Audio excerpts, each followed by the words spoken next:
Bien-aimés frères et sœurs, vous connaîtrez la vérité et la vérité vous affranchira. Ça, c'est pas moi qui le dis, c'est la Bible qui le dit. Mais moi, je vous dis mieux. Vous connaîtrez la vérité historique, notamment celle de vos ancêtres kémites, et vous aurez une vision globale de ce que c'est que la vraie souveraineté politique. J'ajoute, vous reviendrez à la spiritualité africaine ancestrale et vous comprendrez les enjeux de l'indépendance économique. Et pour terminer, vous accepterez votre identité culturelle kémite et vous obtiendrez deux choses. La première, c'est la paix. La seconde, c'est le développement, à une condition. L'unité de toute l'Afrique noire, l'unité de tous les Noirs du monde entier. Hotep à tous, bienvenue sur la chaîne des panafricanistes par essence, par conviction et par excellence. C'est des citoyens kémites par nécessité et obligation de combat. Nous sommes une chaîne qui n'est guidée que par nos ancêtres et rien que par les ancêtres qui appartiennent à l'égrégore du monde noir. Par conséquent, nous ne croyons en aucun Dieu venu de l'étranger. Toutefois, cette vidéo n'est aucunement destinée à inciter à la haine ou à la violence, car nous menons un combat qui est d'abord et avant tout spirituel, intellectuel et démocratique. Ensuite, il est politique, géopolitique et géostratégique. Contre l'impérialisme, le colonialisme, le néocolonialisme et l'endocoloniat, qui sont tous qualifiés de crimes contre l'humanité. Nous menons ce combat sur la base du principe fondamental que nous avons hérité de nos ancêtres kémites, qui est celui de la Mahat, c'est-à-dire solidarité, vérité et justice. Vous êtes donc en droit de connaître la vérité et nous avons l'obligation de vous dire la vérité, rien que la vérité, afin que justice soit rendue au continent africain. Et ça, c'est notre modeste contribution dans cette noble lutte en faveur de la souveraineté, la dignité, la solidarité et l'unité africaine. C'est exactement ça que nous appelons le panafricanisme. Bien-aimés frères et sœurs, Emmanuel Macron commence à récolter ce qu'il a semé.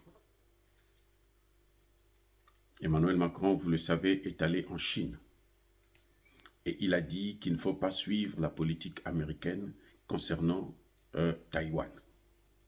Ce que j'avais d'ailleurs critiqué sévèrement dans mes précédentes vidéos, en disant que si il dit qu'il ne faut pas suivre les États-Unis en ce qui concerne Taïwan, mais pourquoi il se mêle dans l'Ukraine, alors que l'Ukraine, on sait que c'est les États-Unis qui sont les maîtres du jeu.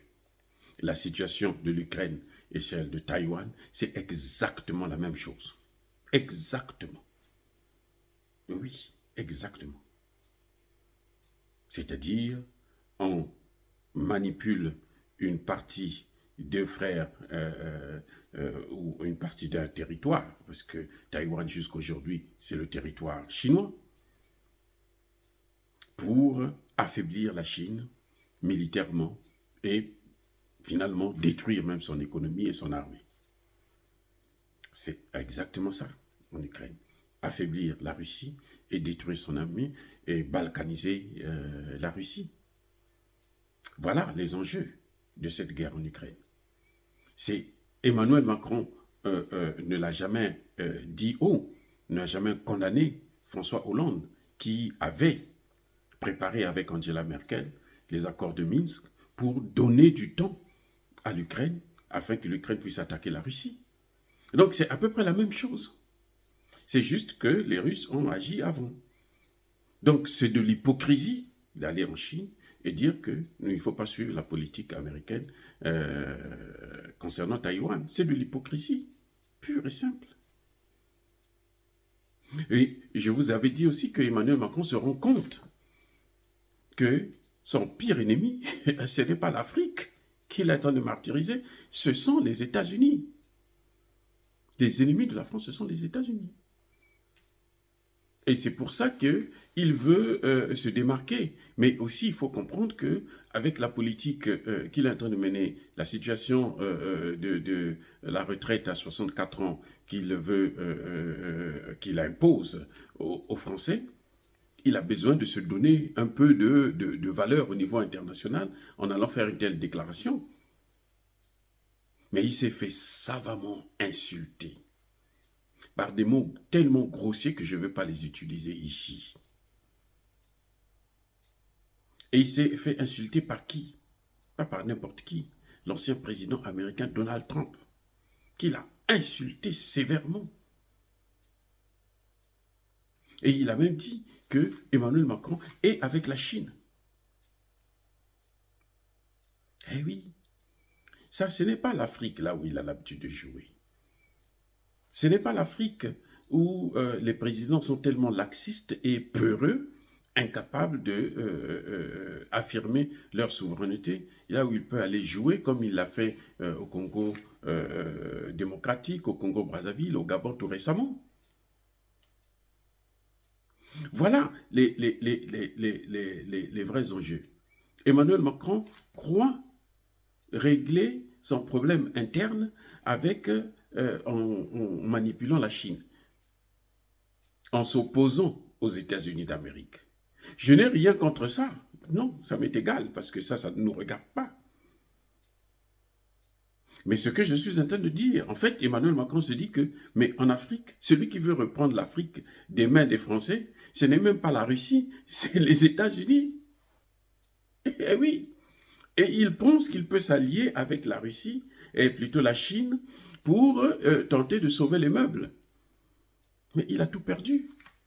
Parce que même la Chine, si elle veut mener la même politique que la France a toujours menée en Afrique, mais elle va tomber. Les États-Unis vont échouer aussi. Pareil. La Russie réussit parce que la Russie n'est pas une puissance impérialiste. Mais la France et les États-Unis, ce sont des puissances impérialistes. Donc, tout ce qu'il veut faire pour s'allier avec la Chine, pour voir comment la Chine peut l'aider à garder quelques portions du pouvoir en Afrique, tout ça, c'est peine perdue. Et nous savons, je veux vous informer, qu'en s'attaquant à l'Amérique de cette sorte, eh bien, il risque de le payer très cher. Le général de Gaulle avait demandé aux États-Unis de lui remettre ses réserves. Non pas en dollars, mais en or. Et les Américains n'étaient pas contents. Les Américains l'ont fait démissionner. Quand le de Gaulle a perdu le pouvoir, c'était l'œuvre des Américains. Mai 68, c'était l'œuvre des Américains. Donc Emmanuel Macron est allé toucher là où il ne fallait pas. Et Dieu merci qu'entre eux, ils vont se battre. Et celui qui va rester, c'est celui-là que nous allons combattre. Sur le plan politique et géopolitique, bien sûr. Je ne parle pas de guerre. Nous n'avons pas des armes, mais nous menons notre guerre sur le plan de l'information. Parce que nous mobilisons la jeunesse africaine à ce qu'elle puisse prendre conscience de la situation africaine. Voilà pourquoi je suis en train de vous parler de ça, sinon je m'en fiche éperdument que Donald Trump puisse insulter Emmanuel Macron. Mais ce que je voudrais faire comprendre, c'est qu'en fait, il y a un jeu que Emmanuel Macron a voulu faire aux Américains. D'abord, il veut se redonner du poids au niveau interne, et vu tous ses échecs en Afrique, il veut maintenant aller voir avec les Chinois s'il peut s'allier aux Chinois pour venir attaquer, encore occuper et dominer l'Afrique. Ce qu'il a échoué, il n'a pas pu obtenir avec Vladimir Poutine. Maintenant, il veut l'obtenir avec la Chine. Et c'est pour ça qu'il fait ce jeu, pour essayer de montrer aux Africains et aux Français d'ailleurs, de son propre pays, au niveau interne, qu'il a une voix qui porte, alors que tous ceux qui l'ont fait, ils ont payé ça très cher. Eh oui, y compris Jacques Chirac et Dominique de Villepin. De Villepin aujourd'hui ne peut même plus être président alors qu'il était présidentiable parce qu'il s'était opposé à la guerre en Irak. Aussi simple que ça. Voilà, bien-aimés frères et sœurs, les Africains, nous devrons comprendre que la France est perdue. Et nous devrons nous réjouir que Emmanuel Macron s'attaque à son pire ennemi en Afrique, c'est-à-dire les États-Unis. Comme ça, au moins, ça nous fera un de moins. Parmi les deux, quand ils vont se battre, il y en a un qui va éliminer l'autre. Et celui qui restera là, c'est celui-là que nous allons combattre maintenant sur le terrain. Aussi simple que ça. C'est une équation très, très, très simple. Oh, bien-aimés frères et sœurs, je pense que nous ne devons pas nous inquiéter parce que nous sommes en voie d'obtenir notre véritable souveraineté. Même si nous avons encore des dirigeants qui ne comprennent pas les enjeux géopolitiques internationaux, mais nous savons, nous sommes conscients que nous sommes sur la bonne voie. La guerre continue, bien-aimés frères et sœurs. Pour l'instant, soyez bénis, abondamment bénis par le Dieu des Kémites et par nos ancêtres angélisés. Mais que tous ceux qui persécutent l'Afrique, qu'ils soient noirs, blancs, chinois, arabes, indiens ou qui que ce soit, qu'ils soient maudits, punis, foudroyés, neutralisés, effacés, rayés par le Dieu des Kémites et par nos ancêtres angélisés. Vive l'Afrique éternelle, j'ai dit et j'assume.